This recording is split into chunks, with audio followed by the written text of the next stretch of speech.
Get home from school, turn on my TV. Who are these friends staring right back at me? Now that we're older, why don't you come over and go back in time with me? 90s babies nostalgia.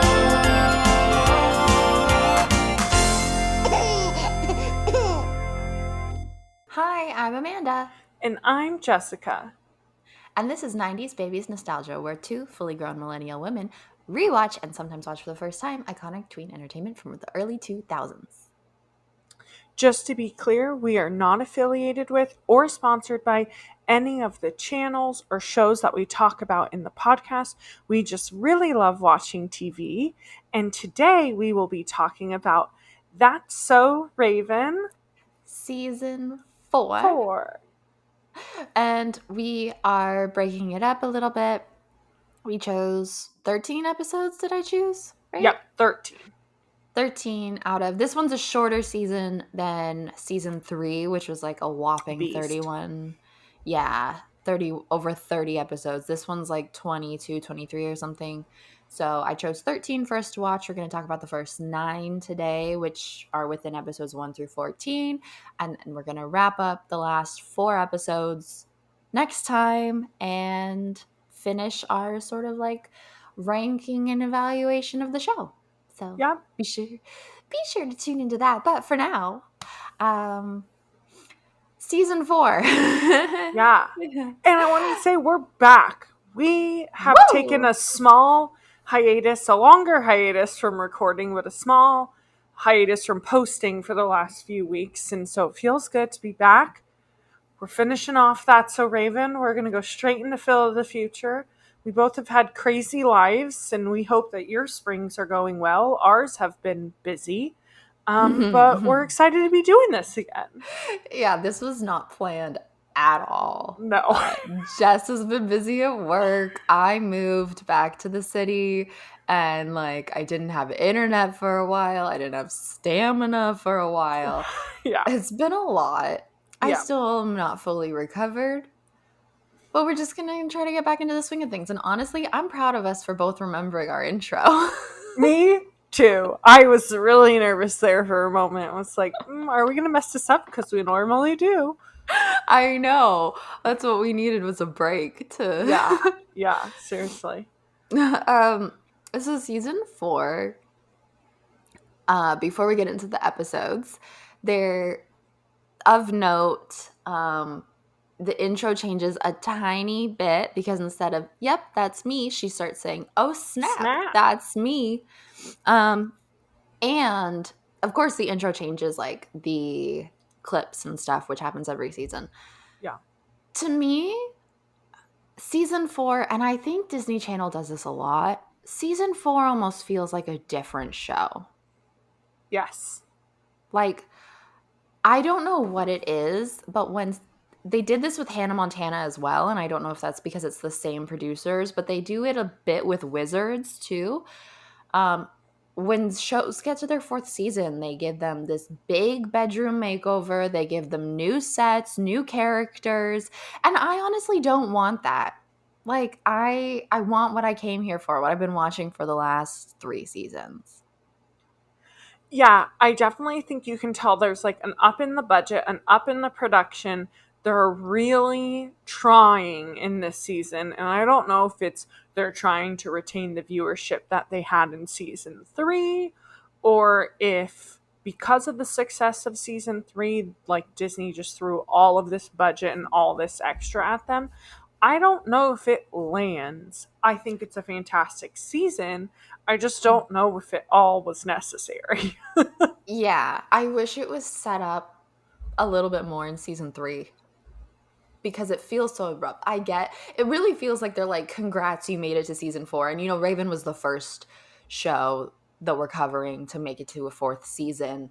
And so it really does feel like they're like, you did it. Here's all the money. And then the producers and writers went, what do we do with this? All the things. And I don't think that they needed to do as many things as they did with it. I completely agree. I also think there's a shift in writing in this season. Maybe it's just the episodes you've made me watch. But less physical comedy, although, like, in general, there's still a lot of it, but it's definitely less physical comedy.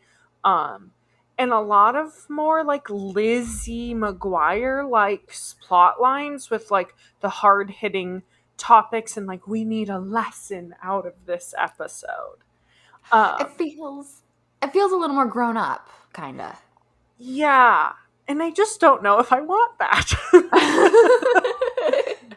For sure. And yeah, I think listeners will get the picture just from what we're going to cover. Yeah. I tried to pick some well-rounded episodes, but we do get a reoccurring plotline again, which is fun, but also annoying because it's not one of the ones we've had before. Yep. I remember it. Me too. So we're going to start off with episode 1, Rave, Sydney, and the Man. Oh, I thought it was Sydney, Raven, and the Man. It might be Sydney, Raven, and the Man. I wrote it directly from whatever Disney Plus said. Oh, I wrote whatever was on Wikipedia. So that might be the difference. It's one of the two, guys. Disney Plus has its own rules. Mm-hmm. I don't know. I just wrote what I saw. So for this one, Raven, Chelsea, and Eddie are volunteering to run clubs for Mrs. Valentine's class at the community center as like their like volunteer community service hours. Mm-hmm. And they sort of all have their own thing that the kids are interested in. But Raven volunteers to lead classes on fashion, and none of the kids sign up except for one obnoxious, sassy little girl who has been making fun of Raven the whole time they've been presenting, and that is none other than Sydney. I did not write down the actress's name that portrays Sydney. I'm sorry. I think her name is Sydney Park, but keep chatting and I'll confirm. Thank you. Sydney signs up for Raven's sewing class, and Raven at first is like, this is going to be an absolute nightmare, but then she's like, you know what, maybe I can help this kid out or something, and I got to get the hours. So she's doing the class, and she's trying to help Sydney, but Sydney keeps like making fun of her, and eventually they have sort of a heart-to-heart, and she does help turn Sydney around. And I know along the way we find out that Sydney never knew her real parents. She's in the foster system, and that helps Raven become more of a mentor to her, though we do still see Sydney slip up sometimes. I don't know if it's this one. Is it this one where she brings Sydney to the chill girl? Mm-hmm. Yeah, okay. So she brings Sydney to the chill girl, and she slips like right back into making fun of Raven and being like, who said I wanted a family? Because Raven's like making her feel so welcome with her dad and her brother. Aside, that's pretty much it. They make up. They're friends. Mm-hmm. It's the origin story of Raven and Sydney. I love Sydney. She's so cute. Yes, and I was correct. Sydney Park is the name of the actress that plays her. And she's great. And Sydney's big thing is that she wants to be a comedian and make people laugh. And she has great comedic timing. For sure. And she's gone on to do a bunch of other stuff post-Raven. I would argue that Raven was the start of her career, but she's been on a bunch of TV series and stuff like that. Wow. In the vein of Lizzie and everything has to have a lesson, like you were saying earlier, I kind of felt that way with Sydney being in the foster care, or in the foster system, that they just kind of wanted almost to tick another box of like, this is what kids could go through. But at the same time, I really liked that she was, because I don't think we see that very often in TV. I completely agree, and I think it really nails to, like, you could tell, I don't even want to call her a bully, but she used comedy and jokes as a path to make it through life because of the how she grew up.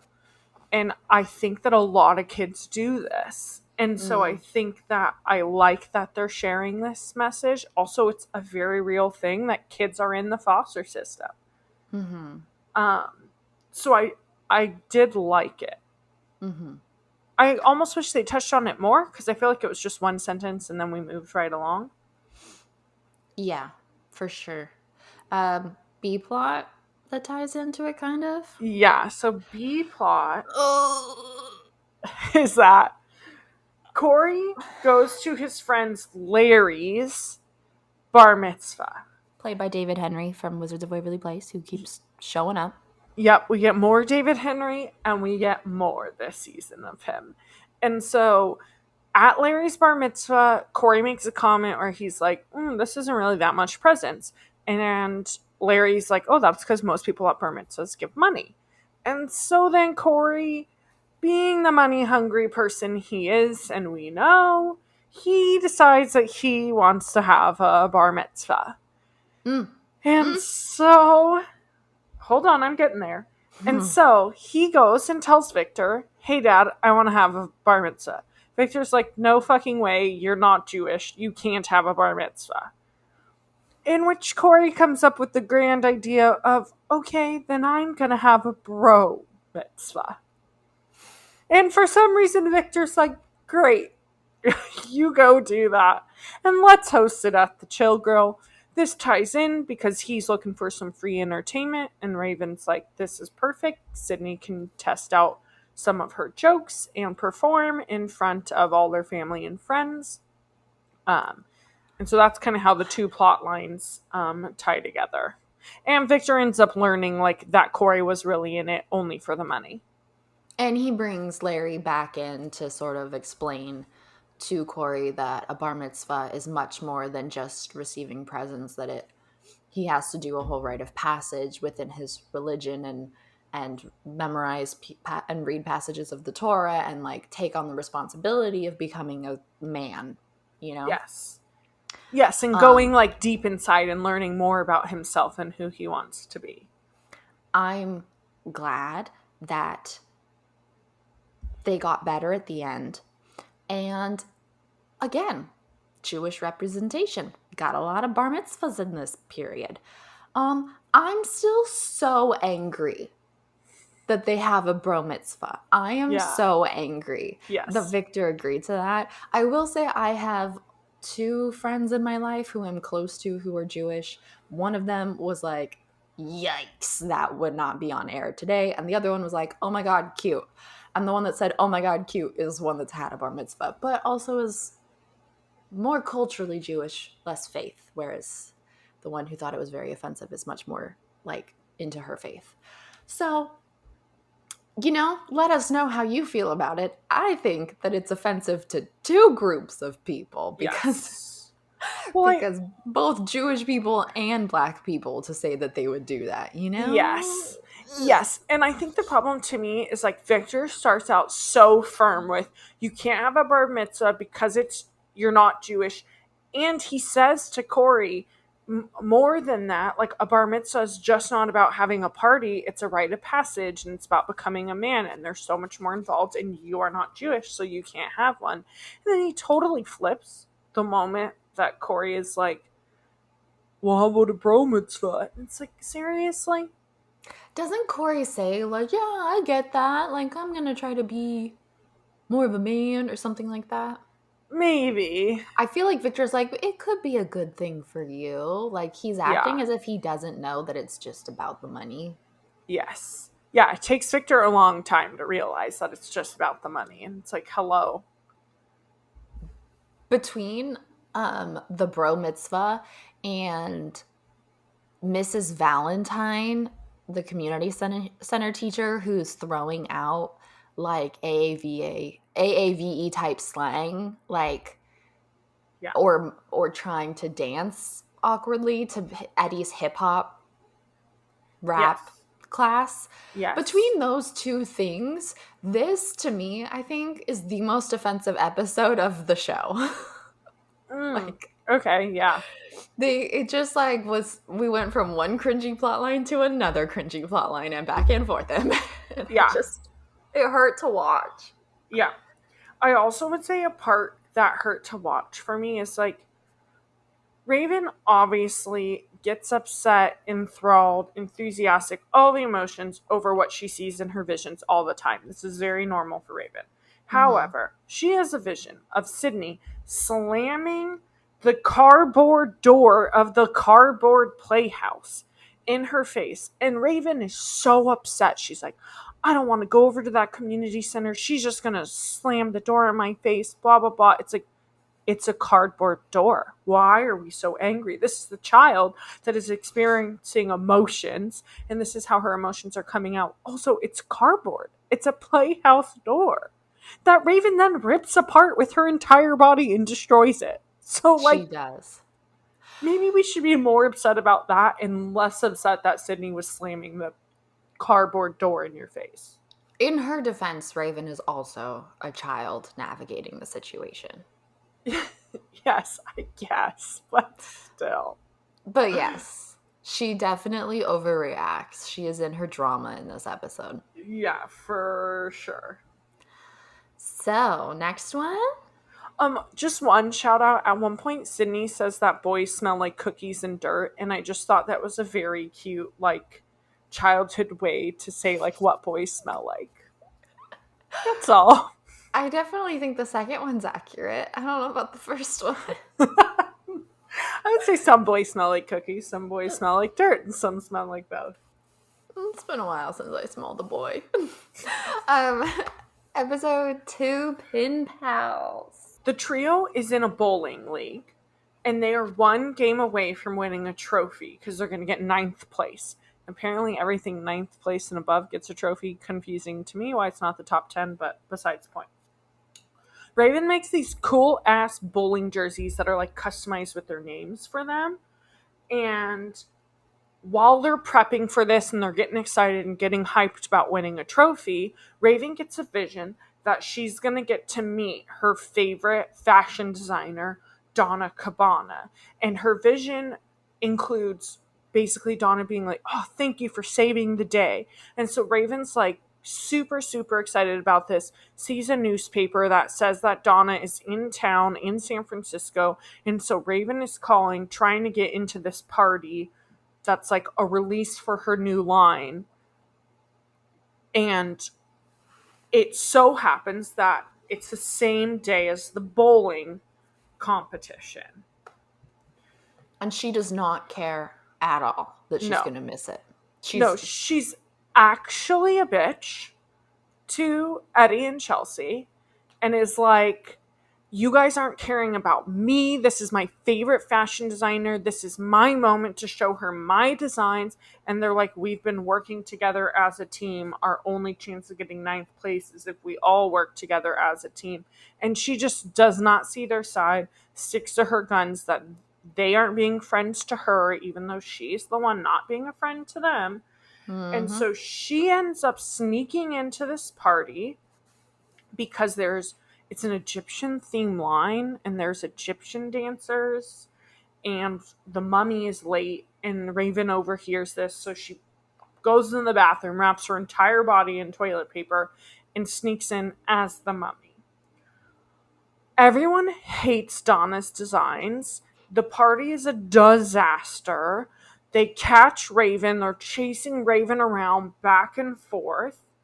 And Chelsea and Chelsea and Eddie show up to show off. So they get participation trophies. They're these tiny little, like the plastic trophies that you get. So they show up to show those off and kind of like laugh in Raven's face. But then they see that she's in need of help.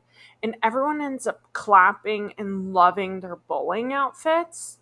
And Donna is like, who made these? And Raven's like, I made them. And then it ends in Raven getting offered an internship to come and intern for Donna Cabana.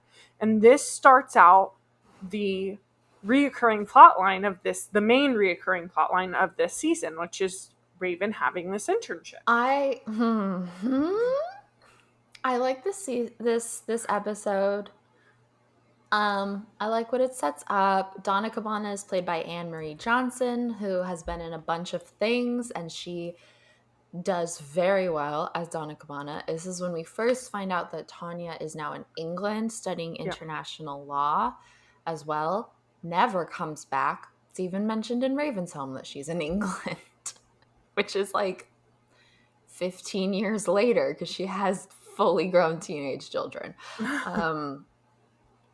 And I like the intern plotline. It's part of why it feels like a different show, though.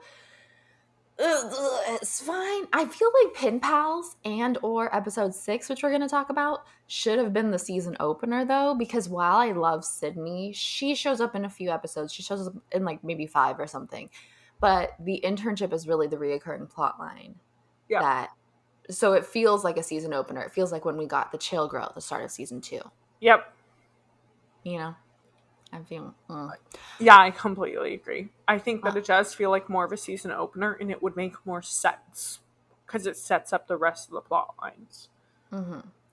I'm in just as much shock as Raven and Donna that people still bowl, or that these kids are still bowling. I enjoy bowling from time to time. I've never thought about joining a league for more than a minute. Your college didn't have a bowling class? No. So you know how you have to get like, maybe you didn't because you went to university in Canada. Did you have to take like, you know, you have your GEs, and for us, you had to at least take 2 units of like a physical education class. So I did like yoga. I did like 10 units of yoga. I did way more than that. But I did swimming 1 quarter and yoga 1 quarter. But bowling was also an option, and a lot of people did bowling. No, we did not require college students to take PE. Got it. It is like definitely a normal standard in the US. I don't know if I agree with it, but like it's a thing.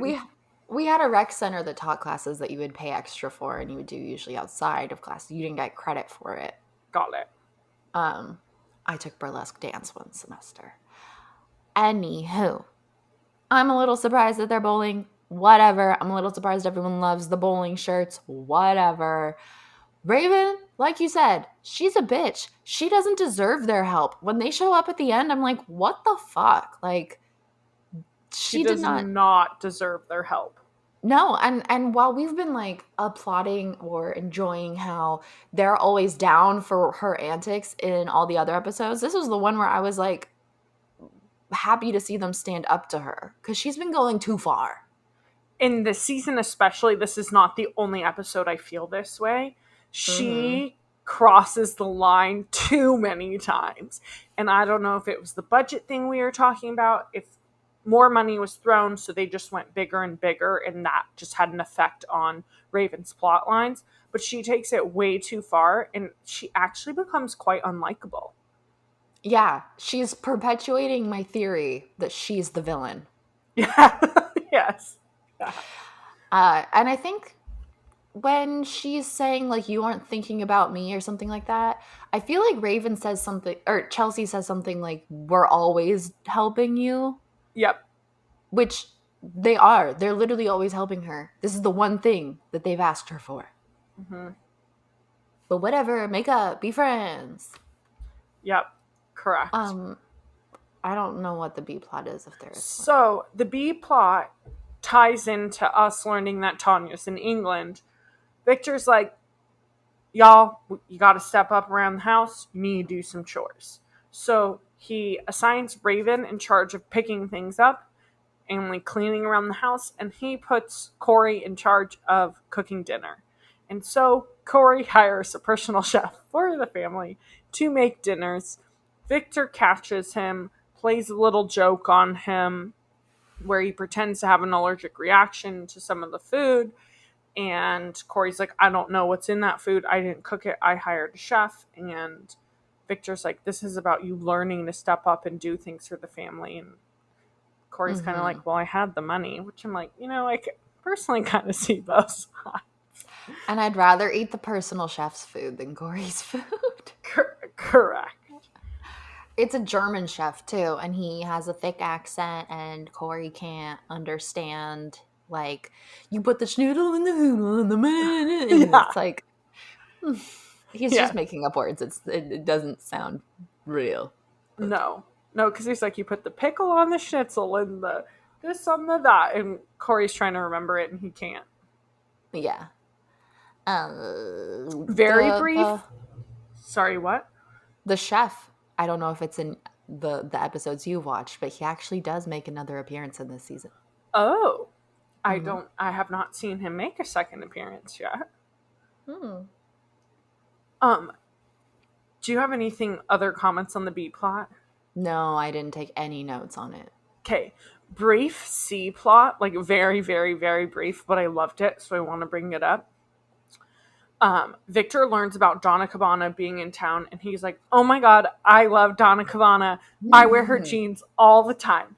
And they're these jeans that just look like an average, straight, relaxed fit, maybe with a slightly skinny leg, but they don't look particularly any sort of way other than just like straight relaxed. But they have a sparkly rhinestone D on the butt. And Victor's like rocking them this entire episode, and they're all like, oh my god, Dad, we cannot leave the house with you looking like that. And I just loved that they did this in 2006. Wear whatever the hell you want. Victor rocking those D rhinestone butts jeans just made me so happy. He felt so good in them. I just like loved it. I think they accentuated his butt a little bit too. Yeah, I think so. It was good. It was fun. I liked it. Okay, episode 3, do's and don'ts. So, Raven has a vision that she's going to get this awesome office on her first day of work as an intern with Donna Cabana. And being Raven, she runs her mouth at school and she brags about it and everyone hears. And because Adrienne Bailon has left and her replacement flopped, Muffy is now the villain. And Muffy doubts that Raven's telling the truth. And so Chelsea, knowing that Raven wasn't sure, she invites Muffy and Senorita Rodriguez, who was teaching the class where Raven was bragging, and the entire Spanish class to Raven's office to see it. And they go on a little field trip, which is so weird. Meanwhile, Raven arrives for her first day of work and finds out that the private office is actually Donna's office, and Raven just has like a desk in the middle of everything. No, she doesn't even have a desk, right? She doesn't even have a desk. She has a stool, no like table or anything. It's literally just a stool with, one of those little plastic organizers that has like a spot for the pens and then a spot for a pad of paper. She has one of those and a stool, and that's it. So while Donna's out, I don't remember, is Donna going out or does Raven convince her to go out? So Donna has a yoga class at 5, but Chelsea shows up and is like, essentially she's like, I invited Muffy and I invited the entire Spanish class. And Raven's like, what the hell, Chelsea? Why did you do that? I'm going to get in so much trouble. So she convinces Donna that the yoga class is actually 20 minutes early to get her to leave. Yes. And so then while Donna's out, Raven lies and pretends that Donna's office is her office while all of her classmates and Senorita Rodriguez are there. And they like have snacks and they're doing the most. And meanwhile, there's this really valuable sculpture in Donna's office, which Raven just learned you never touch. You don't touch it. You don't break it. Don't. It's not yours. Don't. Yeah. It's valuable. Don't even look at it. Yes. So, of course, they knock into it and it becomes a little bit tilted, a little bit off center. And Raven tries to hide this from Donna.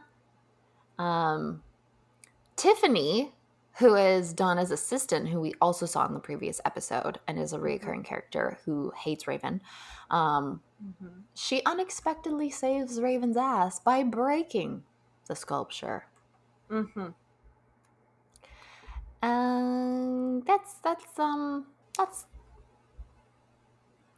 the class find out the Raven was lying to them? I don't remember. Does she shoo them away before Donna comes back?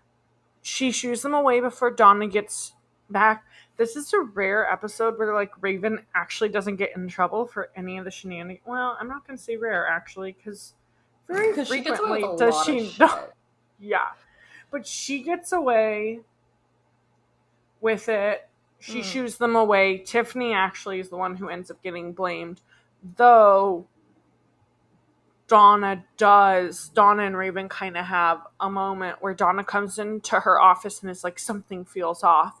And Raven is like, okay, I wanted to be your intern, but you have me like picking out the green balls of dog food and like walking your dog and like running errands, and I want to learn about fashion. And Donna is like, when I first started, I also interned and it taught me discipline. And so, not that it's justified, but they kind of have a moment where Raven's like, okay, this is my place as an intern and this is just what it's going to be. And she kind of accepts that.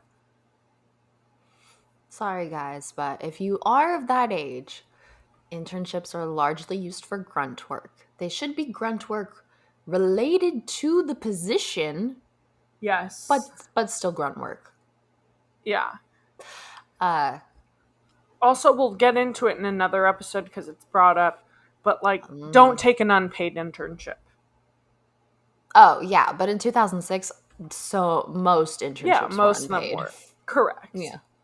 But now we got to teach the children. Yeah. I don't have many notes that I didn't use in my summary. Like, I love that Muffy's the new villain. She shows up in a couple episodes as the antagonist, and her sister shows up in a couple episodes as an antagonist. And also there's like a part in the beginning in the Spanish class where some of them can't roll their R's, and I can't roll my R's either, so... Yeah, I also cannot roll my R's. And I loved that Muffy like really embraced it and was rolling all of her R's while speaking. I also have to say, because this is where we get a little bit more of Tiffany, which is played by Jodie Schilling, who's Donna's assistant. We get a lot of her throughout this season. I really like her and Raven's relationship because they have moments where they work together to get stuff done for Donna, even though they have a clear, I don't want to say hatred, but like dislike and towards each other, where they're both like competing for Donna's attention. They're, I don't think they're both competing for designing position necessarily, but they're both competing for more from Donna than what they currently have. And you kind of see that tension and dislike towards each other, and they're constantly trying to one-up or undermine one another. And it's kind of a really fun, playful relationship. And though it's exaggerated, I do think relationships like that exist in the workplace, where you're like friendly, but then also competitive. So I kind of like seeing that play out. Yeah. It's a fun dynamic that they have, for sure. Yeah. Episode 5? Is there a B plot to episode 3? Oh, the B plot is, yes, there is. Eddie gives Corey his leather jacket because Eddie gets a new leather jacket. And so he gives this one to Corey, and Corey's listening on the radio and is talking about a sweepstakes. And Corey finds the ticket to the sweepstakes in his pocket. Of course, it's the winning sweepstakes. Eddie comes over to remind Corey to like leather condition the jacket once a month or something ridiculous.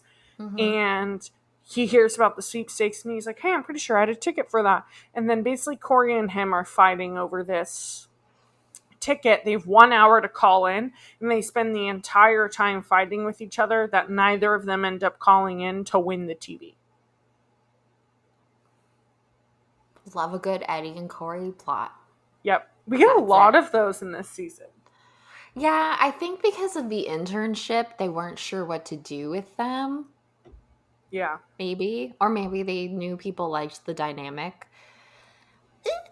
It's fine. It's cute. That's all. Yeah, I have no notes on it. Like, to me, it was like post-Country Cousins that kind of set up the relationship continuing that way. So it makes sense that they continue to have little B plots together. Yeah. Episode 5. Adventures in Boss Sitting, a.k.a. Jessica's new job.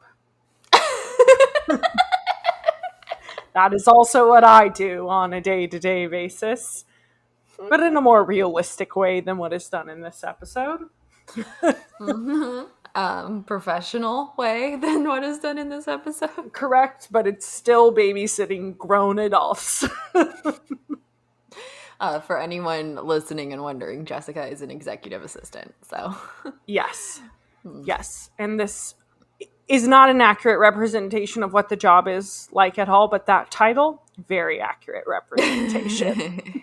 okay. So, do you want to Go go? ahead. No, go ahead. Raven is filling in as Donna's assistant, so she's taking over Tiffany's job for a weekend because Donna sends Tiffany on a business trip.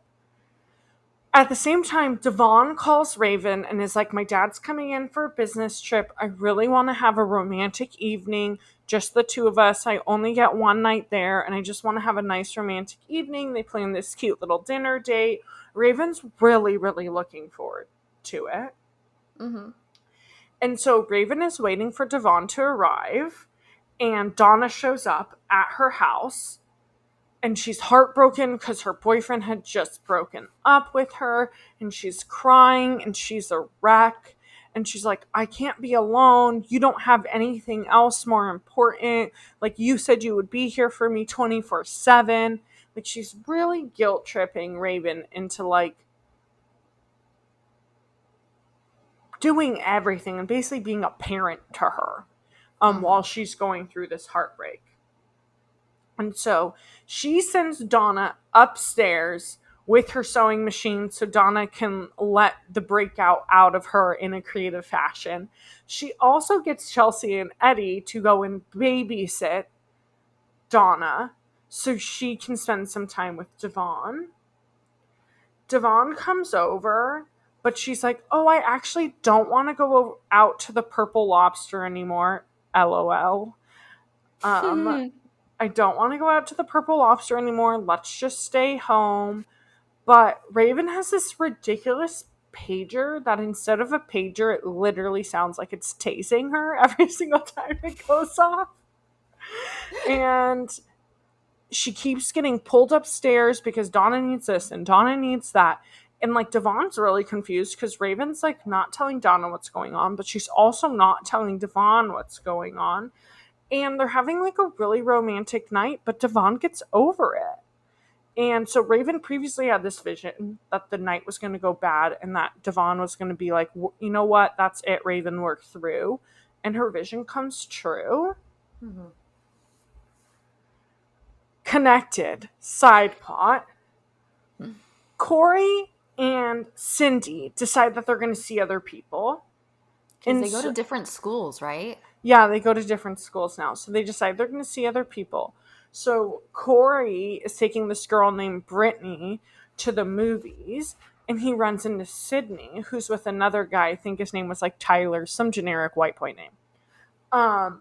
And so for some reason, Corey's like, yes, of all the spots in this movie theater, I'm going to sit right in front of my ex, but kind of still girlfriend that we're agreeing to see other people because that's a good idea. And so they sit there, watch the movie.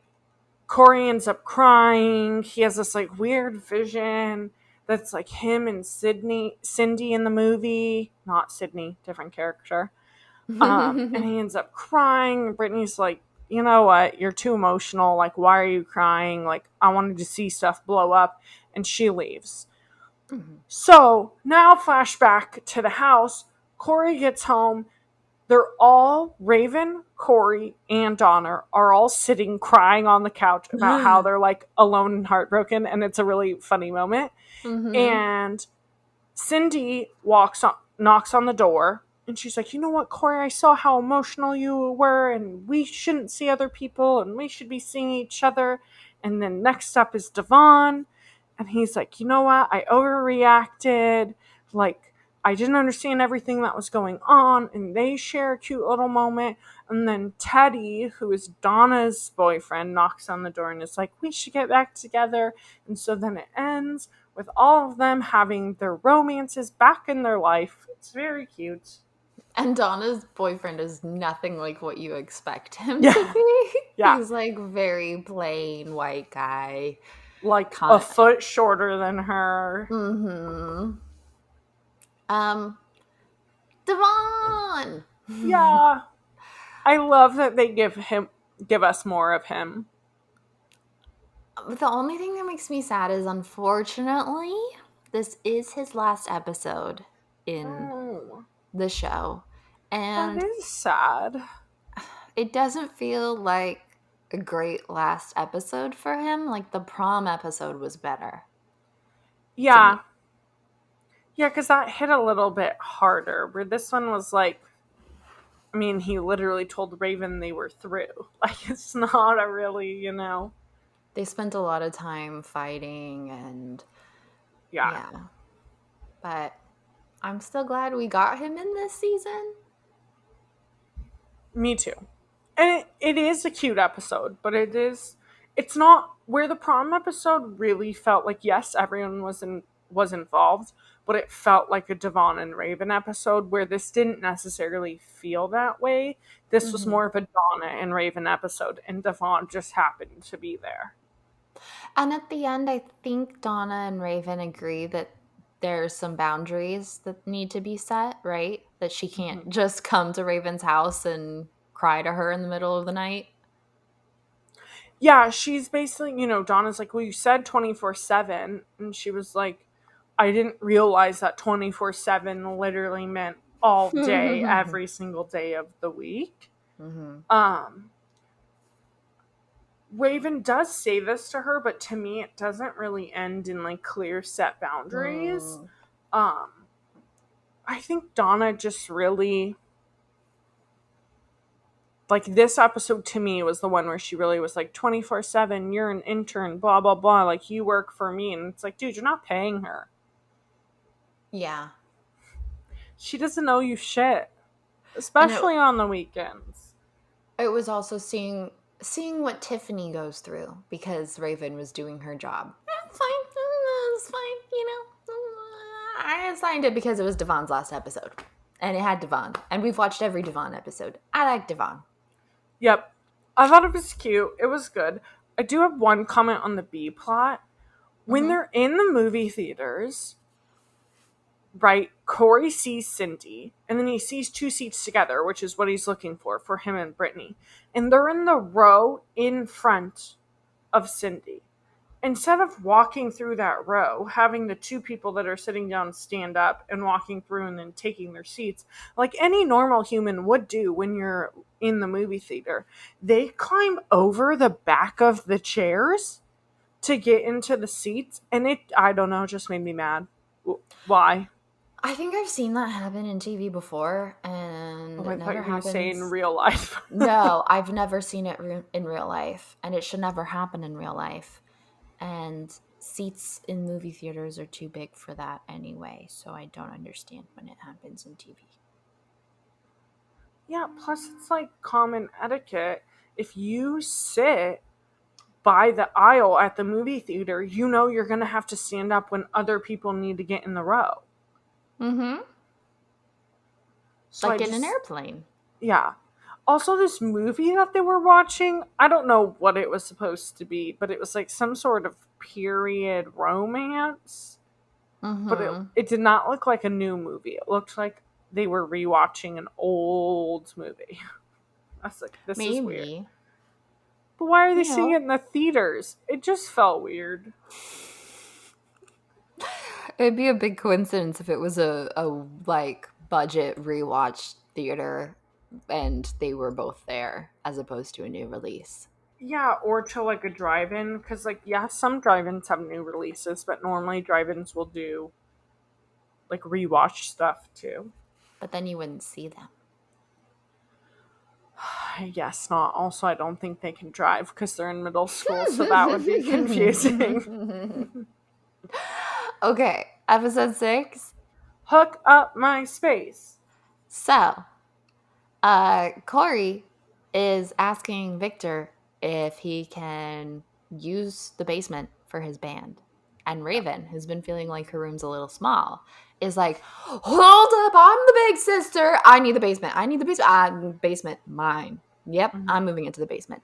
And this is, because she had a vision, actually, of Corey asking Victor if he could use it for his band. So she cuts in right before he's about to ask. Correct. And just trumps him. Makes Corey super mad. And what happens next is a television show shows up, a crew shows up for Hook Up My Space, which is giving me like trading places and what was that one Thai something guy show? Extreme Home Makeover, maybe? Yeah. And cribs, like home shows showing off people's homes and room makeover shows were very, very, very popular at this time. All the rage. Honestly, I love interior design, and I think that those shows were way more interesting than what we currently have on the HGTV market, which is much more like flipping homes. Like, stop ruining the real estate market with your white walls, okay? It's not design. Anyway, so they show up, and Raven at first thinks that it's like a gift from Chelsea, I think, or her friends. So basically the way the show works is whoever nominated you is the one in charge of your makeover.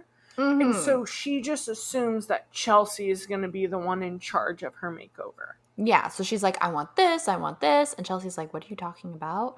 And it turns out Corey did it. And now, if Corey did it, Raven knows that he's up to no good. And so then he's in charge of the makeover. And so he is talking like they're going to put up horse cowboy wallpaper and all kinds of like tacky stuff. And she breaks the rules. She's not supposed to be in the room, but she like spies on them. So that's why he's like torturing her. And then she like tries to give the space to Corey, and she's like, you won, you can have it. But then in the end, he does the nice brother thing, and he actually does have it made over to look how she initially wanted it, and is like, it's your space, enjoy. Oh, right. There's also a point where she's spying on them, and Chelsea accidentally wallpapers over her in the dark. Yes. Yeah. And then literally Raven is like plastered into the wall, fully covered in wallpaper. Yeah, and that's how they find out she's been spying, and they're like, you're breaking the rules. Yeah. Because they pretend to be like part of the crew, and they have like mullets, and their names are Pat and Chris. And then the lights go out or something, and Chelsea's wallpapering, and then she wallpapers over Raven. I don't know how you do that. It doesn't make sense. It doesn't make any sense. Also, just to me, I'm like, how strong is wallpaper? Like, surely you can rip through it. I think it depends on how old it is, how glued on it is. I don't think that it would be strong enough to hold up her body weight. So, yeah. But it's fun. And so this is part of what I'm talking about. Like, it feels like a different show. And this is the other one, either this or episode 2, that I think should have been the season opener, because you get this other space with it, this other set. And they do this with Wizards of Waverly Place. They give Alex and Harper this big basement bedroom. With Hannah Montana, they get a whole new house in the last season, and Miley and Lily move in together in like a separate barn space. They do this thing where they give them this giant room makeover, and I don't get why. It feels like a very direct embodiment of, congrats, you got so much money. Like, yeah. Also, I agree that maybe if they did it as the first episode, it would set up then them using this set for the rest of the season. That's also the problem I have with it, is that it's not introduced until episode 6, and then we don't see it again until episode 14.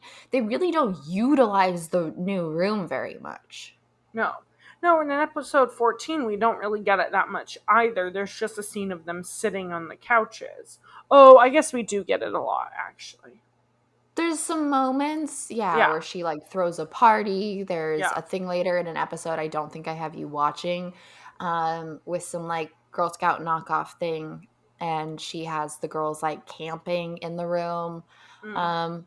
We see the room, but we really don't until the end of the season, and Yeah. it just seems kind of like a waste of Pointless. especially when her attic room is so iconic. And I'm pretty sure I haven't seen season 5 yet of Raven-symone, but she's moving back to the Baxter house, and it looks like she's moving back into the attic, which would make sense because That's more her iconic room. space. This doesn't feel like her room. No, even with all of the pink fuzzy crap everywhere. Yeah. I also don't really like the decor, but okay. Yeah, it feels Raven, though, but yeah. B plot is Victor and Eddie are helping move her stuff down, and they find that they lift up a big box of ravens, and they're like, "Oh my god, it's so heavy! What's in it?" And it's stuffed animals and pillows, and they're like, "Oh god, we gotta work out."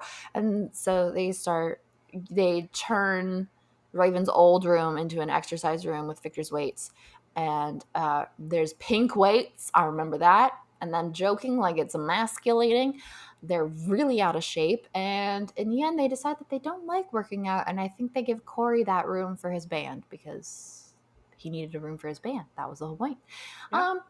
And I just didn't really like this B plot because it didn't feel realistic, because a big part of Eddie's character is that he plays basketball, so he would be in much better shape than this. Yes. And it just feels like a throwaway, like, masculine plot that isn't needed. Correct. Whatever. And I think they could have used a B plot with Eddie and Victor to do something, I don't know, better. Yeah. It doesn't have to be the men Correct. trying to be better men by being stronger. Silly. With their pink weights. Yeah. Oh no. Well, and part of it too is that they're like trying to then outlift and outdo one another, which makes them then hurt themselves. Mm-hmm. Yeah, that's why they decide they don't like working out, is because they're sore all the time. Because they were trying to outdo one another. Mm-hmm. Okay. Yeah. Next It's one? whatever. It Next is. one. Episode 8. Be prepared.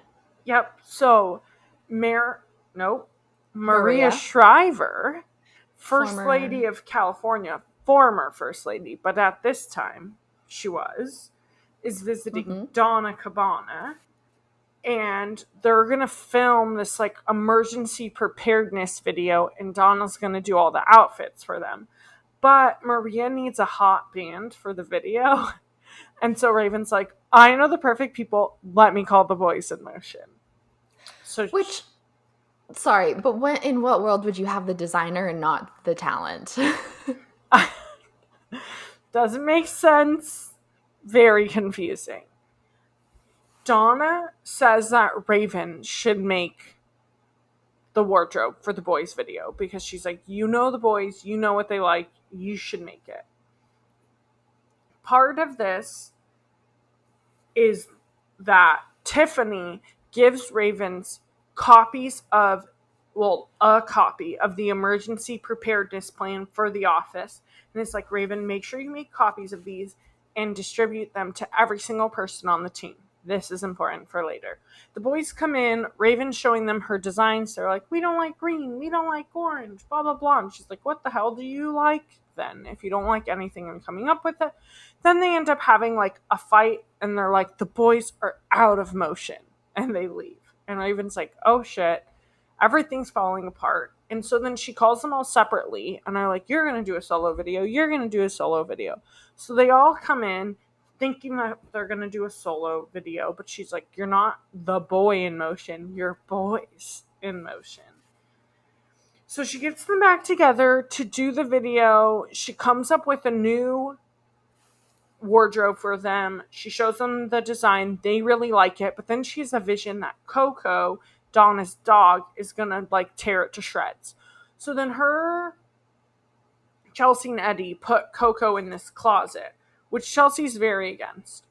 Coco goes in the closet. She's like, "It'll just be for an hour or two." Well, of course, it's like an electrical closet, which, like, why would you put an animal in an electrical closet by themselves?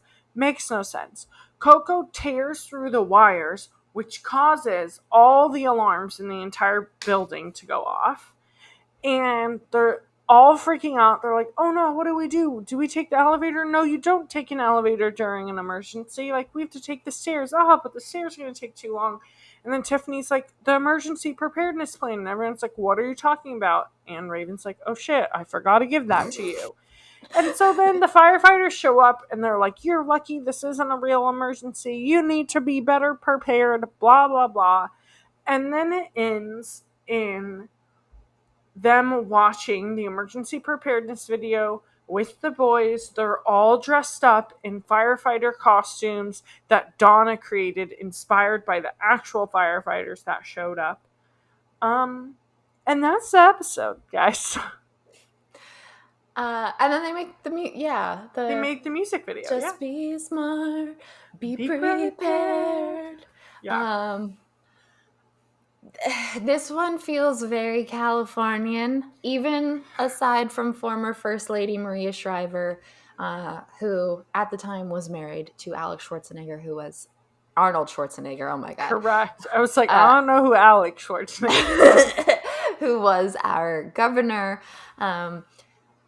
But like the emergency preparedness, like we had earthquake drills in school and also active shooter drills and fire drills. We have lots of drills and preparedness, but especially in California, you got to be prepared for an earthquake, and earthquakes can result in fires as well.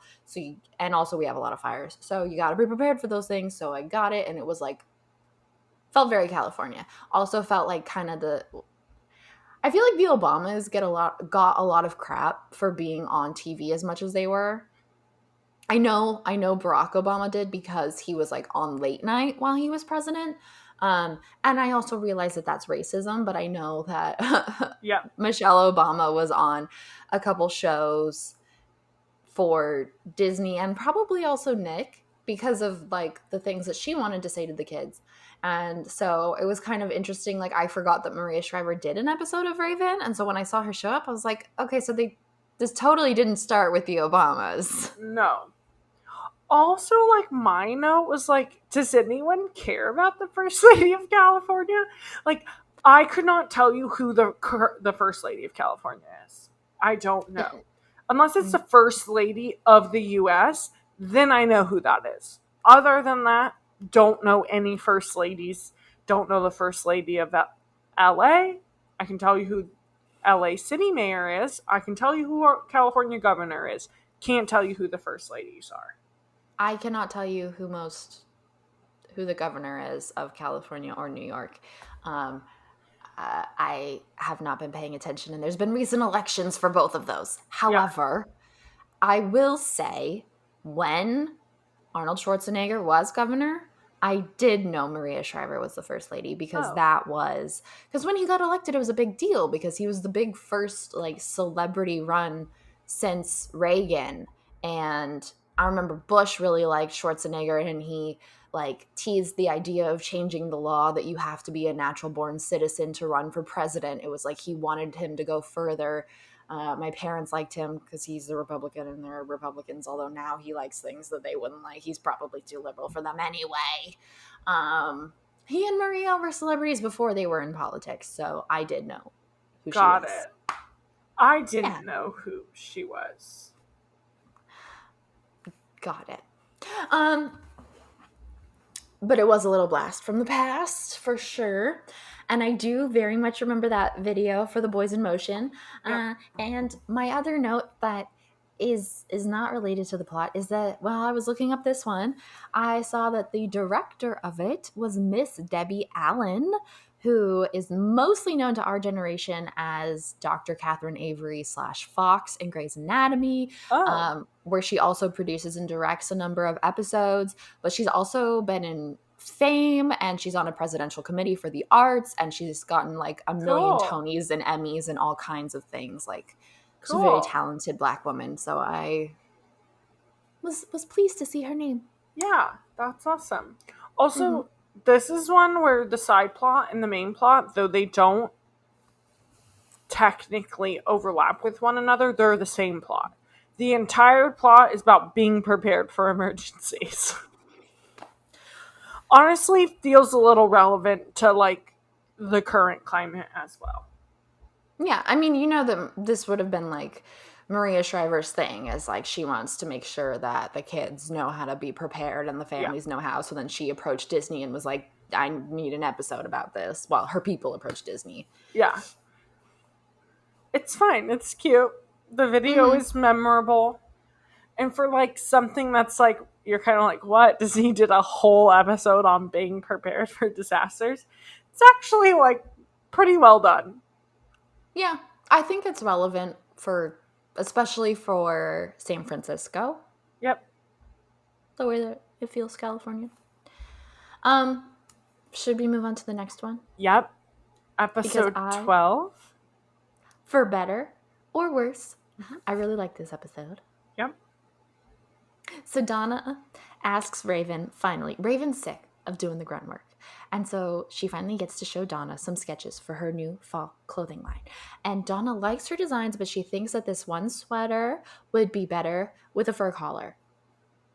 And Raven, as soon as it's said, you can tell that she's like, this is going to be a problem. And so she goes to Chelsea looking guilty to tell her the good news. So Donna really liked my design. There's just one thing. She wants a fur collar. Isn't that great? Like, she's trying to get away with it. Like, she knows it's fucked up. But anyway, at the same time, Chelsea's been in her, like, friendly Earth Society club. That was it. I thought there was another word to this title, but anyway. And they've been talking about the things, and then so they find out about this, and she's like, we need to protest the use of real animal fur in this clothing. And so she and her friends, her members of this club, all stand outside of Donna's office and protest against the use of fur. The most notable of which is our Thomas Grabowski from Even Stevens, who clearly has a crush on Chelsea and is like egging her on. Yes. And they have this like weird founding member myth guy, lumberjack dude, who Raven dresses up as to try to convince them that like he doesn't care about them using fur. Yep. And this is a waste of time while she and Chelsea are fighting, because Raven thinks it's fucked up that Chelsea isn't supporting her when her design's finally getting chosen, whereas Chelsea is like, look at the bigger picture. You should not be using these poor baby chinchillas for your sweater. Yep. And eventually Raven does, I think, did she see a vision of her and Chelsea not being friends or something? No, she sees a vision of like Donna being like, okay, then your designs aren't selected. And so then she's kind of like standing up to Donna, is like, is there anything else we can do? And Donna's like, no. And then Raven's like, is this going to end our friendship? And then in a moment, she's like, you know what? That means if the design has to have the fur collar, then I can't go through with it. And Donna's like, that means your design can't be picked. And Raven's like, that's fine. Don't pick it then. And so it's kind of her choosing the cause and like, you know, choosing her friend more than anything. I would say choosing her friend, yes, but also I think she always knew it was wrong. Yeah, but I couldn't tell if she knew it was wrong because it was fur or because Chelsea wouldn't like it. Sure. I think it's a little bit of both, but probably more that Chelsea wouldn't like it. It's the first time I think we really see growth in Raven, which is interesting because we quickly saw her being the villain and going too far. And I think she is I think there's this defensiveness. Like, she's not very likable in this episode, but it is realistic that a lot of people, when like they know that they're not probably doing the wrong thing, but they're benefiting from it in a way, it's tempting to still try to get away with it and be a bit defensive and about that situation. So I kind of actually found that realistic looking at it from the Yep. outside. But her giving up the start of her dream essentially for Chelsea is like a big moment of growth for her, because we've seen her be so selfish the rest of the time. Yep. Well, I was and she proud of her. doesn't do it until the last minute, and I was like, oh no, this is going to end badly. But when she finally is like, you know what, that means my design can't be picked, I'm like, okay, good on you, Raven. You finally did the right thing. And she knew, too. She knew that it wouldn't be picked, and she still chose the right thing to do. Yep. So Yep. I was proud of her for that. And this felt timely because I do think this was more the era where PETA was protesting fur quite openly. Like, Yep. I was aware that it was sort of controversial and on the fence. It was more openly acceptable, and now we use a lot more faux fur and fake fur. Some people still use fur. I think that's wrong. Correct. I think Billie Eilish recently, when she attended the Met Gala, I forget the designer. It was like Oscar de la Renta or something like that. Like one of those big name designers. She was like, I will let you dress me for the Met Gala if you stop designing with fur. And they did. They agreed. Yep. Oscar de la Renta, you're right. Damn. I don't know why that was living somewhere in my brain. And I'm also impressed at how quickly you got that answer. Because Billie Eilish is also vegan, I think. Yes. Or also gluten-free, I think. All unrelated, but yes. There's also a moment related to the fashion where Raven's wearing an Asian silhouette dress. And I was like, this again. But anyway. That's me. So Leaf, who you briefly mentioned, Tom Grabowski, and even Stevens, played by Fred Myers. His name is Leaf? Yep, correct. Oh, I hate that. No wonder I didn't write it down. There's one moment where they're like in Donna's office, and Chelsea's like, this is a sit-in, blah, blah, blah. And so someone's like, so what do we do? And Chelsea's like, well, it's a sit-in, so I guess we sit. And Leaf goes, I love you. And Chelsea is like, what? And it's like, I don't know, I just loved it. It's just funny, and sometimes that's how like crushing on someone is, right? They do something, you're like, oh, I love you. It was just very cute. He's very awkward. Yeah, I loved it. The side plot sucks. It's so bad. It's so really related to awkward attraction. Yeah. Stanley's selling a gadget. What kind of gadget is it? Is it a perfume? Is it a electronic? No. What is it? It's called a pocket pickup upper or something. It's essentially this little like pocket gadget that you press a button. It's like it's not really like a walkie-talkie. It's like a recorder, and messages come out, and it's all like, girl, are you Jamaican? Because you're Jamaican me crazy. And like, really cheesy girl, offer. You must be a light switch because you're turning me on. Yes, correct. They're all cheesy pickup lines, and he gets some girls at the mall to pretend to fall for them, so then Eddie would think that this gadget actually works. And Eddie shows Corey, and Corey's like, what? Would this actually work? And Eddie's like, it did, but really all the girls are in on it. And so they buy all of these gadgets off of Stanley and make the cheesiest commercial ever to sell this item. The biggest problem I had with this is that they were going to sell this stupid little gadget for $49.95, which I looked up with inflation would be $71.43 today. Over $70 for this dumb gadget that's pointless. I wrote the note as soon as they're like, oh my God, think of the money we could make and the girls we could get with it. And they're just like scheming. The only note I wrote about this B plot was Eddie and Corey deserve what's coming to them. Yeah. Yeah. Because truly, how stupid are you? It's also Stanley's voice that is saying all of these. So, like, I don't know how that's working for you. Clearly, you're not saying these lines. So you're just passing by people playing this recording, and they're all just gonna be like, oh, did he just say that to me even though his lips weren't moving? Like, do they think it's like some Josie and the Pussycats, like subliminal messaging underneath the phrases getting into... I don't know. Okay, next one. Next one. Okay, episode 13, Mad Hot Cotillion. Okay, sorry. I wanted to make sure I knew what this episode was about. We can edit that long pause out. Okay, Mad Hot Cotillion. Raven is 2 hours late to her Aunt Jeanette's 80th birthday, and Victor's just fed up. He's like, all you do is care about your friends and yourself. Like, you're grounded for 1 week. This is ridiculous.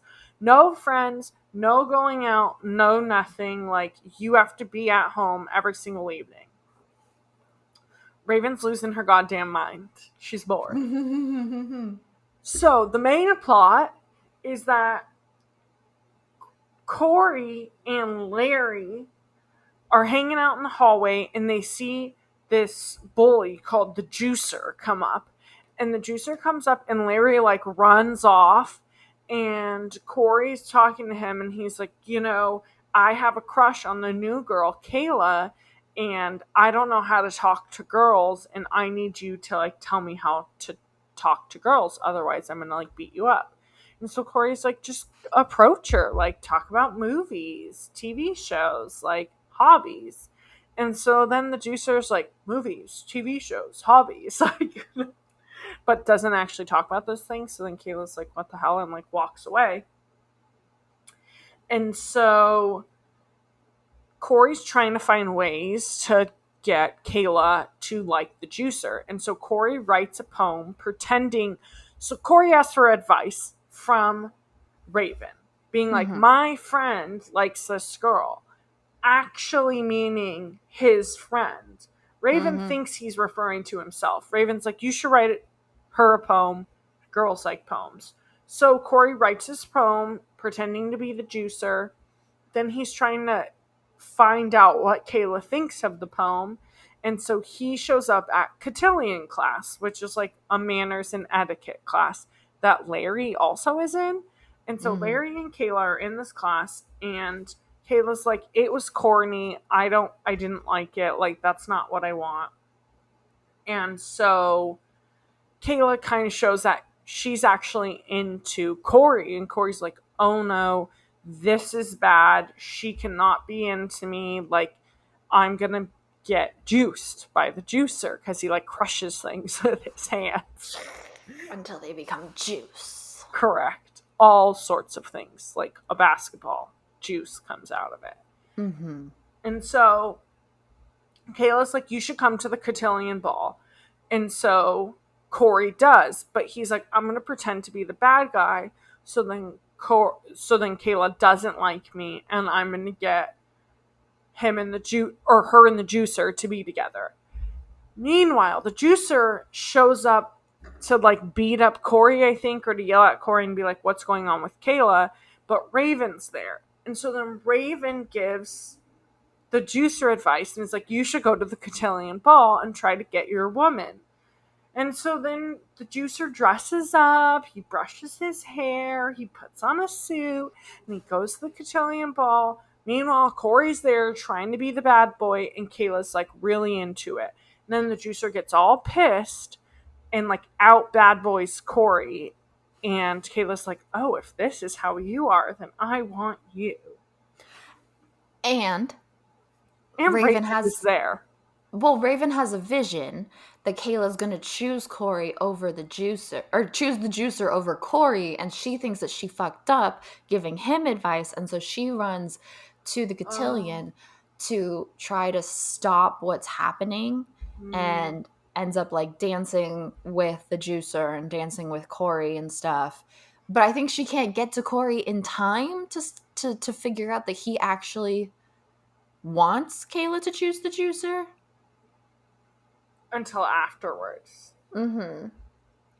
Because she saw in her vision him like dropping to his knees and being like, no, or something. But like when he does it, he's actually like He's super relieved. happy. Yeah. Yeah. This was a fun episode. I loved that Larry's in Cotillion, that he's a little gentleman. Mm-hmm. The juicer is actually introduced in a previous episode, and he is a reoccurring character that is on Corey's plots. He's played by Dan Mott. Kayla is played by Spencer Locke, who has been in a number of things, including just before this, but to be covered after our podcast, after Raven, Phil of the Future, and Ned's Declassified. And yeah, I really thought Cotillion was going to be like a thing in real life between this and the Gilmore Girls episodes. I thought Cotillion, I was going to know people who did it. I might even be a people who did it. No one does it. It's a rich person thing. I've never heard of it being in a public school. That's weird. I also have never heard of it being in a public school, but I do know people who have done it. Were they rich? Those people did not go to public school. I would not say they were rich, but I would say they were richer than us. They were rich enough to not go to public school. Yes. I knew where Corey's plot was going from a mile away. I don't know why. I just was watching this like, this is not going to go well. She's going to want him. Yeah. Mm-hmm. Also, you definitely, I don't know people who've done Cotillion, and I've not done Cotillion, but I feel like you don't tango in Cotillion. No, I think they do more like the waltz. Yeah. Mm-hmm. The tango felt way too spicy for Cotillion. Yeah, also, yes. I know they teach them ballroom dancing, so I don't know if it's like all ballroom dancing, but yeah, the tango seems a little, I think it's mostly just the waltz. Mm-hmm. It's really funny how Larry's like trying to teach Corey manners and stuff, and he's like, you have to address her correctly. Yeah. And I like that he goes by Lawrence. In Cotillion, I'm Lawrence. Mm-hmm. Learning to be a little gentleman. Yeah, it's very cute. Also, I just found it slightly confusing because at first when I saw it, I was like, oh, we got a bar mitzvah. Are we going to get a cotillion? Which is another coming of age celebration. Mm-hmm. Not to be confused with cotillion classes, but it's when you turn 18. Mm-hmm. But this was not the type of cotillion we got. No. But I was like, oh, they're really giving us all of it. All we're missing is a quinceanera. But no, it's not what we got. No. But we get a quinceanera in Wizards. So. Oh, yeah, we do. Mm-hmm. Yeah, and it's a B plot and an A plot all at once, basically, because it's Raven being grounded and seeing her mental health suffer from how much she can't meddle and see people, to Corey's plot and her meddling with that. And Chelsea and Eddie show up at one time because they want to save Raven, and Victor's like, you can hang out with me, and they very much do. Yep. And it's hilariously awkward because they're like, so they're eating cookies that he baked. Yeah. He's like, you can stay in this room. Mm-hmm. Also, she's late she gets grounded because she's late for her aunt's 80th birthday. Great aunt's 80th birthday, because she has a vision that Chelsea and Eddie are going to need help in a Mexican restaurant. So she comes running in like a sombrero and like funny outfit with a mustache or something, and she sits down to talk to her great aunt, and her aunt thinks that she's like a guy that she used to be in love with, and she's like, I always knew you'd come back. Yeah, because she wakes her up. Mm-hmm. Yeah. Okay. Episode 14. This will be the last one that we're discussing this episode. Then we'll come back to finish off season 4. This one's a big one. It is a big one, and I actually kind of love it. When 6021 met 4267. Excuse me, don't they say 6021 and 4267? Okay, when 6021 met 4267. Thank you. Eddie and Raven want to throw a party to celebrate her new room. While they're planning this party, she has a vision that she's standing in the corner, eating appetizers, all on her, like all by herself, while everyone else is slow dancing, and she feels sad. And so Chelsea's like, you know what? Someone at the school started this like internet dating where you can fill out a questionnaire and you're matched to someone else in the school, and it finds your perfect match. And so Raven, with a little bit of convincing, is like, okay, I guess I'll do it, blah, blah, blah. And she's meeting her perfect match at the bottom of the staircase at school. And her match is 4267, and she is 6021. And it turns out Eddie's there, and Eddie's like, yeah, it's kind of stupid. I did this thing. I'm waiting for my perfect match. And Raven's like, oh, yeah, me too. And then they're like, oh, wait a minute. And they realize that their perfect match is each other. Mm-hmm. And so at first they're like, oh, what? Like, we've been friends forever. And then they're like, okay, maybe we should give this a try. And Raven ends up having a vision of the future. And in this vision, she has like 17 children. She's at home. The children are running everywhere. She's going crazy. She's miserable. She is not a fashion designer. Eddie is a rapper, but With rapper that raps gifts. Yeah. And she's like, okay, we need to call it quits. Like, this is not going to work. But she doesn't really explain to Eddie why. She kind of is just like, nope, this is not going to work. Mm-hmm. And so he feels hurt that she's not giving it a chance when they both agreed to do so. Correct. Then it's the night of Raven's party. They're all dancing, having a good time. Victor brings down some crab puffs. Loca's there and is dancing with Eddie. And so Raven has another vision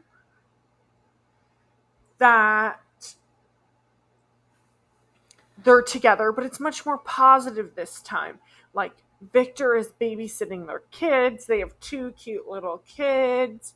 They're coming back from like an award show where they both won awards, and she is a costume designer and he's a rapper with an R this time.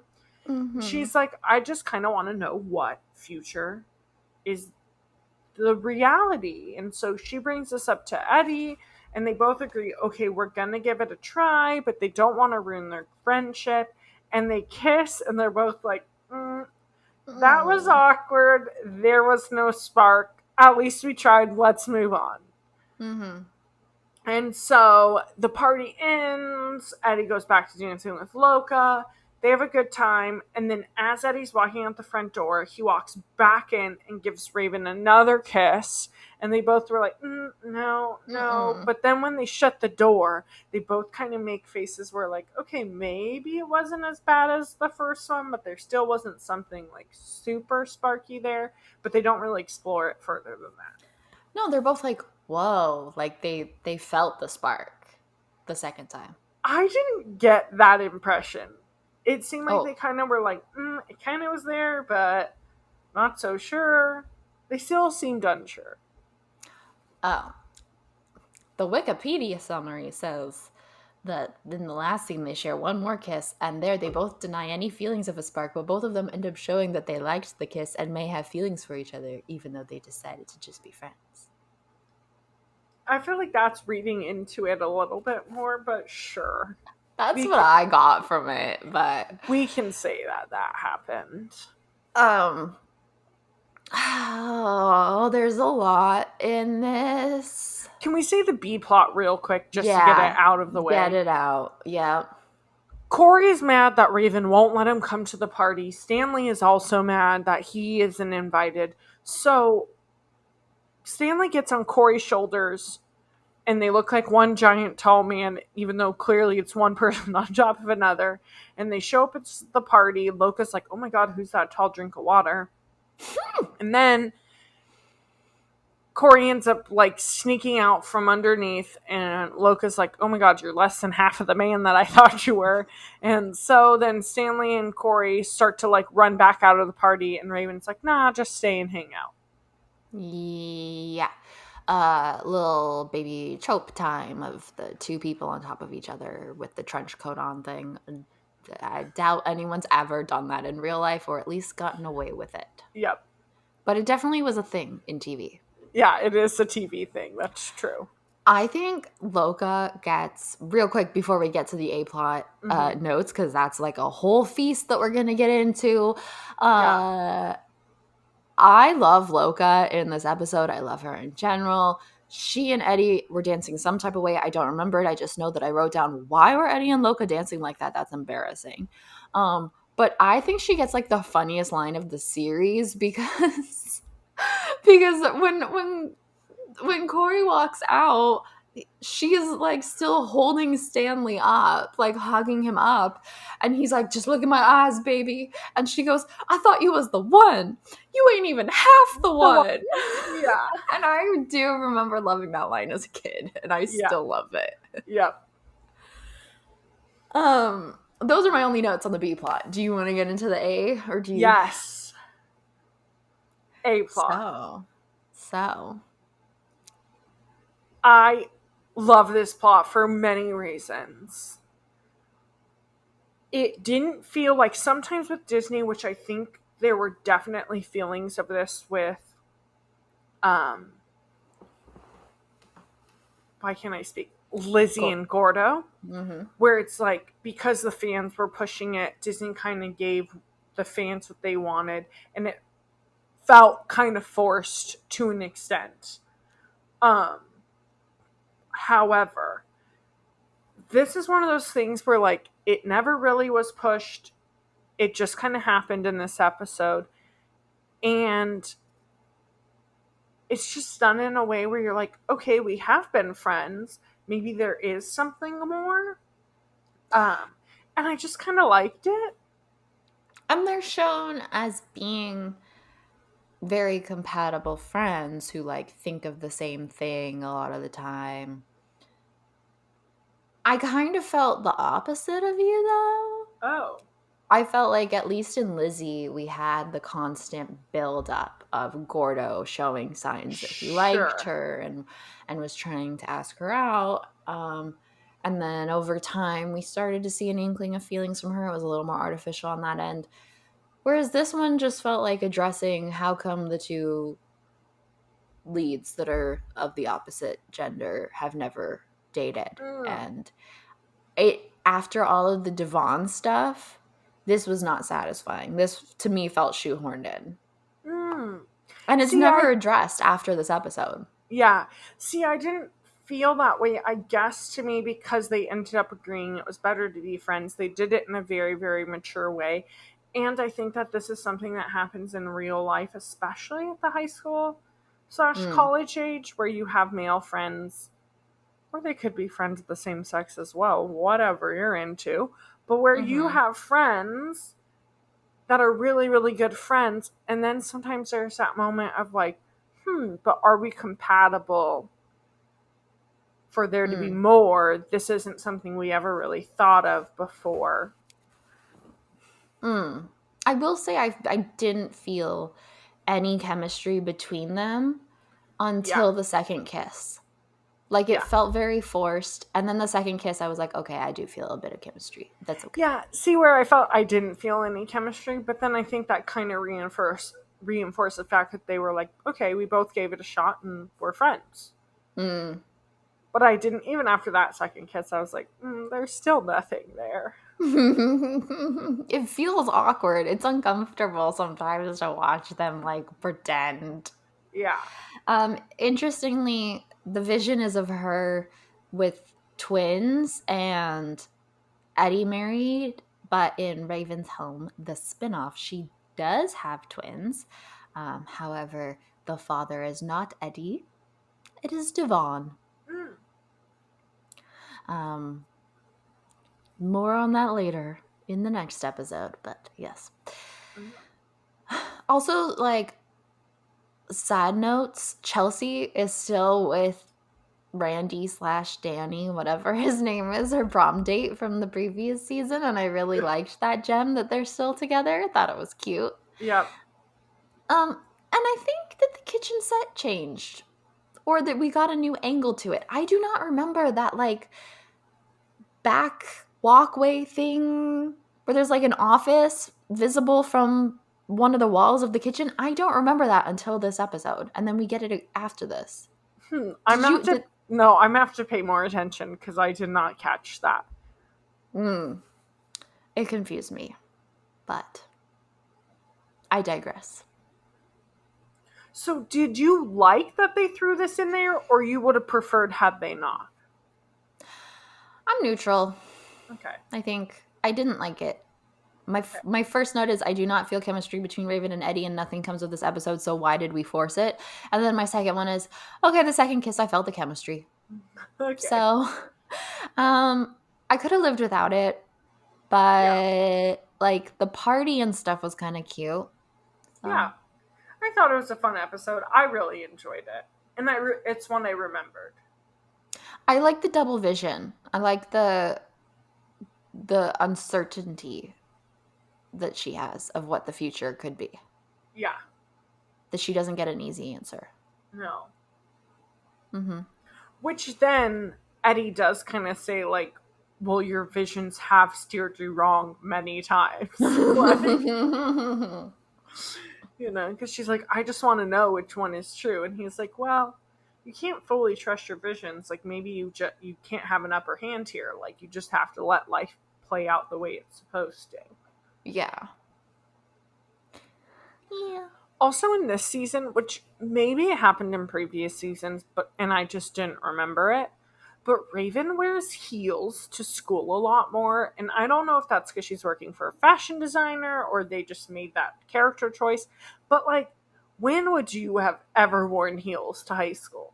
She always has worn heels to high school. It is really? one of my first notes on at least a season 2 episode. Okay. Where I was, at least the uniform episode, I made a note of it, where I was like, really? She's walking into school in heels? This is the move? Also, I guess, like, the school doesn't look huge. It is all indoors. We went to a school where it was like, our high school was built to be a community college campus and then turned into a high school. So you can imagine how big it was. So we had to walk a lot further. So maybe it is more realistic for Raven to wear heels, but I just don't know why you would ever make that choice. No, I get the impression she takes the bus to school too. So, no. It's bad. And I think there's an episode where the principal makes a rule, like no clacky heels or something, and she gets upset. And I'm like, girl. Interesting. I think raven-symone has spoken about that a little bit. Like, that she had to get back into wearing heels for Raven's home. Maybe I'm making this up. I feel like she did. Huh. It's just an interesting choice. Yeah, it does not seem like a fun choice. No. So. And kind of pointless. Who's appreciating your heels? I guess if she's appreciating them, that's all that matters. Yeah. I feel like they do that to Miley, too. I don't know if they make her wear them in school, though. I guess we'll find out. Because, like, for sure as Hannah, she has to wear a lot of, like... Yeah. Kitten heel boots and stuff like that. Which, that makes sense, because she's a pop star. Mm-hmm. Raven's just going to regular old high school. And yeah, you can be a fashion designer and wear footwear that aren't heels, and it'll still look good. Correct. Or at least, I was wearing, like, ankle boots with a bit of a heel when I was in high school, and I still do. That's been, like, my staple shoe since I was, like, 16. And you know what? It's a practical heel, not a freaking stiletto. Yeah. Yeah, she wears, like, full-on, like, skinny-ass 3-4 inch heels. And I'm like, what are you doing? It's so rude to this woman I dislike. Yeah. I don't get it. All right. Are we done? I think we're done on that note. So the next episode, we're going to talk about episodes 19, 20, 21, and 22, the final 4 of this season, and do our ratings against Lizzie and even Stevens, and a wrap up. And then we will start getting into Phil of the Future, which I'm looking forward to because it's going to be so much less pressure than Raven. No offense to Raven. I've loved Raven. But I started to resent it because I was like, this show was too good. Yep. This show has too many episodes, too many guest stars, too many plot lines, too many funny moments. And like, it's a lot to live up to. It's a lot to discuss. Yep. I'm looking forward to something a little more chill. Me too. And there are moments of Phil of the Future that I really, really remember. And so I'm like actually very excited to watch it. It's also just a zany plot line, Yeah, which I'm super into. It's the just premise. bananas. Yes, totally. Mm-hmm. Yeah. So check us out on social media. I'm going to be back posting again. Just posted today after our short little hiatus. 90s Babies Nostalgia on YouTube and Instagram. The same on TikTok, except use the numericals instead of spelling out the word 90s. Please rate and review on Apple Podcasts and on Spotify. And we will see you in the next one. Thanks for listening. Thank Bye. you. Bye.